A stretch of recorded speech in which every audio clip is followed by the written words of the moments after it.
दोस्तों कंप्यूटर के number system में आज हम आपको बताएंगे कि कैसे ऑक्टल संख्या को बाइनरी संख्या में निकाला जाएगा। तो बहुत ही सिंपल तरीके से बताएंगे। तो हमने एक ऑक्टल संख्या लिख रखा है, अब इसको हम बाइनरी संख्या में बदलेंगे बहुत ही सिंपल तरीके से। तो इसका एक फार्मूला मैंने पहले बताया था पहले वाले वीडियो में। फार्मूला इसका क्या है, बहुत ही सिंपल तरीके से समझ लीजिए। फार्मूला यहाँ देखिए मैं लिख भी रहा हूँ, आपको याद भी होने चाहिए तभी आपको सवालें आएंगी बहुत आसान तरीके से। फार्मूला है इसका 1 है और 2 है और 4 है, ठीक है ना। 1 है 2 है और 4 है, यही फार्मूले से इसको हम बहुत आसान तरीके से लगा देंगे। तो यहाँ कैसे लगाएंगे, इस संख्या को इस प्रकार से लिखिए।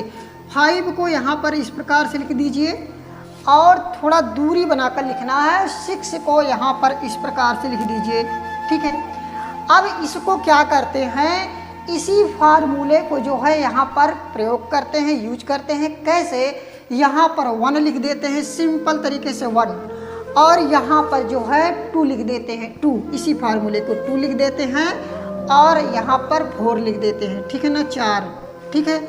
अब देखिए कि यही फार्मूला इसमें भी जो है अपनाना है। यहाँ पर हम 1 लिखते हैं और उसके बाद 2 लिखते हैं और उसके बाद यहाँ पर हम 4 लिख देते हैं। अब यहाँ पर समझना सबसे ज़्यादा ज़रूरी है, यहीं पर आप समझ गए तो आपको सवालें आसान तरीके से आ जाएगी।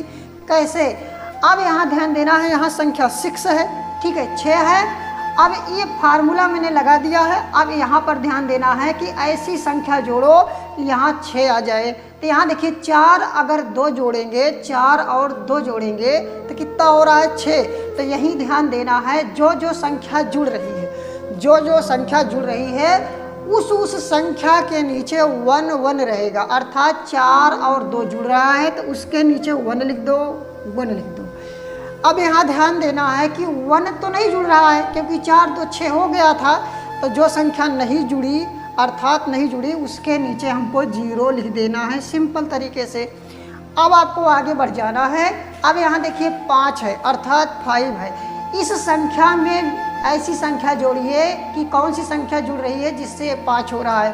तो देखिए कि यहाँ 4 है और यहाँ 2 है, अर्थात यहाँ 4 और 2 है। 4 और 2 को जोड़ेंगे तो 6 हो जाएगा। तो ये तो 4 जुड़ रहा है लेकिन 2 नहीं जुड़ रहा है क्योंकि 6 हो रहा है। संख्या कितनी है, 5। यहाँ पर 4 जुड़ रहा है, इसके बाद इसको छोड़ दीजिए, यहाँ पर 1 जुड़ रहा है। तो 4 1 5, तो कहने का मतलब 4 जुड़ रहा है और 2 नहीं जुड़ रहा है। इसके नीचे आप सिंपल तरीके से जो है 0 लगा दीजिए और उसके बाद जो है यहाँ पर 1 जुड़ रहा था, यहाँ पर सिंपल तरीके से 1 लिख देते हैं। अब ध्यान दीजिए कि अब यही आपका जो है ऑक्टल से बाइनरी संख्या निकल के सामने आ गया है। बहुत ही सिंपल तरीके से मैंने बताया है कि 1 1 0। अब यहाँ लिख देते हैं 1 1 0, ठीक है। अब देखिए कि 1 0 1, यहाँ लिख दीजिए 1 0 1। ये मैंने इसे 65 का ऑक्टल अर्थात 65 जो था ये ऑक्टल संख्या थी, इसको मैंने बाइनरी संख्या में बदला और इसी फार्मूले के द्वारा बहुत ही आसान तरीके से जो आपका बाइनरी संख्या निकल के आ गया इस प्रकार से। एक एग्जाम्पल और हम आपको बताते हैं, एकदम से आपको जो है पूरी तरह से तैयार हो जाएगा, आप भूलेंगे नहीं। तो उस एग्जाम्पल को भी देखिए, अंत तक देखते रहिए। यहाँ दूसरे एग्जाम्पल में संख्या लिख लेते हैं 37। तो इस ऑक्टल संख्या 37 को हम बाइनरी संख्या में निकालेंगे बहुत ही आसान तरीके से। तो इस 7 को यहाँ इस प्रकार से लिख लेते हैं बहुत ही सिंपल तरीके से, और यहाँ जो है थोड़ा दूरी बनाकर 3 लिख लेते हैं। अब यही फार्मूला हमको इसमें लगाना है। इसी फार्मूले से हम जो है इस 37 को जो है बाइनरी संख्या में बदल देंगे, इस 37 ऑक्टल संख्या को। कैसे, यहाँ पर जो है 1 लिखिए और यहाँ पर 2 लिखिए, यहाँ पर जो है 4 लिखिए सिंपल तरीके से, ठीक है। अब क्या करना है, इस 3 में यही फार्मूला जो है दोहराना है। यहाँ पर 1 लिखते हैं, यहाँ पर 2 लिखते हैं, यहाँ पर जो है 4 लिखते हैं सिंपल तरीके से। अब मैंने बताया था पहले जो है एग्जाम्पल में कि वही संख्याएं जोड़िए जो ये 3 हो जाए, और जो संख्याएं जुड़ेंगी वही उस संख्याओं के नीचे 1 लिखेंगे। जो संख्याएं नहीं जुड़ेंगी उन संख्याओं के नीचे 0 लिखेंगे। तो अब ध्यान दीजिए कि 4 ये 3 तो बड़ा है, अर्थात ये तो जुड़ नहीं रहा है। यहाँ हम सिंपल तरीके से 0 लिख देते हैं। ठीक है, अब ध्यान दीजिए कि 2 है और 1 है, तो 2 1 3 अर्थात 2 और 1 जुड़ रहा है, 2 1 3 हो रहा है। तो इसके नीचे सिंपल तरीके से 1 और 1 लिख देते हैं, क्योंकि जो है ये संख्याएं जुड़ रही हैं। जो संख्याएं नहीं जुड़ती उसके नीचे 0, जो संख्याएं जुड़ती हैं उन संख्याओं को के नीचे हम 1 1 लिखते हैं। उसके बाद यहाँ ध्यान देते हैं 7 है, तो 4 2 6, ठीक है ना, 4 2 6 और 6 1 7, तीनों संख्याएं जुड़ रही हैं। जब तीनों संख्याएं जुड़ रही हैं तो तीनों संख्याओं के नीचे 1 1 लिखेंगे। यहाँ 1 लिखते हैं, यहाँ 1 लिखते हैं, यहाँ 1 लिखते हैं। अब ध्यान दीजिए कि आपका ये सवाल लग गया बहुत ही आसान तरीके से। अब इस बाइनरी संख्या को जो है यहाँ पर लिखते हैं। थोड़ा यहाँ विशेष ध्यान देना है ताकि आपको अच्छे से आ जाएगा। तो यहाँ देखिए कि इसके आगे अगर इन संख्याओं के आगे 0 है तो इससे मतलब नहीं है, इसको हम काट देते हैं। अर्थात अगर इन संख्याओं के नीचे 0 है इससे हमको कोई मतलब नहीं, यहाँ से लिखेंगे 1 1, इसका जो आएगा 1 और 1 आएगा, 0 नहीं लिखा जाएगा। और यहाँ 1 1 1 लिखा जाएगा, 3 1 है, 1 1 1।